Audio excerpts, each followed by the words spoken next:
Welcome to a brand new weekly report. For Randall Riley, I'm Joshua Miller. This week in job board searches and clicks. We're going to start this report off with some positive news as the activity for both searches and clicks not only increased, but rose to their highest level in 4 weeks. Truck driver searches were up 17% week over week, 2% month over month, and 77% year over year.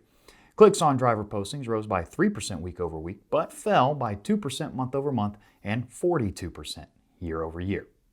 This week in freight, load postings rose by 5%, setting an all-time high, besting the previous record set back in week 8 of this year. Dry van postings decreased by 2% week over week, but overall the segment has held pretty steady over the previous 5 weeks. Refrigerated rose by 2%, falling right in line with what we've seen lately, as that segment has remained largely unchanged over the past 6 weeks.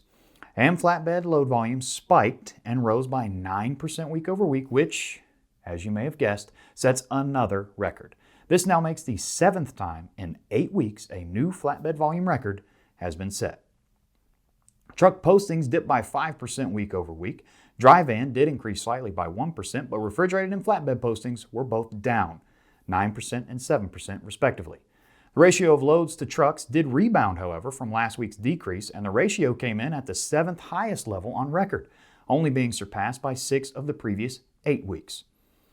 In the realm of spot rates, we saw a rise of 4 cents per mile, and this too sets an all-time high. Rates are now 5 cents per mile above those we saw in June of 2018, which had previously been the high water mark. And though overall rates are up to record levels, it is flatbed that is responsible for this week's totals. Flatbed rates were up 6 cents per mile week over week, while refrigerated remained flat, and dry van actually dropped by 4 cents per mile week over week. And with that brings us to our story of the week.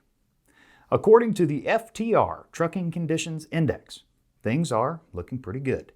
The Trucking Condition Index tracks changes in 5 trucking market conditions, those being freight volume, freight rates, fleet capacity, fuel price, and financing.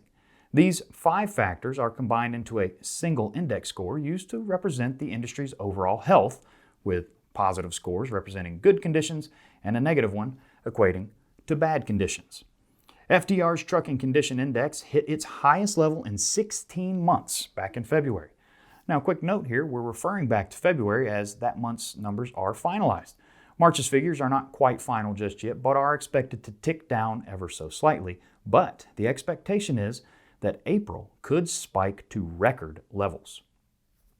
With the demand being through the roof in both consumer and industrial sectors, coupled with lingering labor challenges keeping a lid on capacity, you'd be hard-pressed to find a better market condition for trucking companies.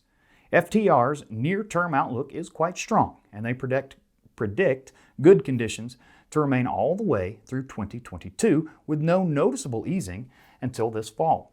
And when that easing does eventually occur, they don't anticipate conditions stabilizing quite as quickly as they did in late 2018 going into 2019. The major issue here is the supply chain constraints. Many truck OEMs are struggling to keep up with demand, and these issues are not likely to go away in the coming months as there is currently a global shortage of semiconductors and supply limitations for various other components. And that does it for yet another weekly report. And don't forget, if you'd like to take a closer look at the numbers we covered, you can download a PDF form of this week's report available on our blog, and it's also down in the description if you happen to be watching on YouTube. Join us next Wednesday as we update the numbers, cover another story of the week, and take a look back to help you move forward. Until then, have a great week, everybody.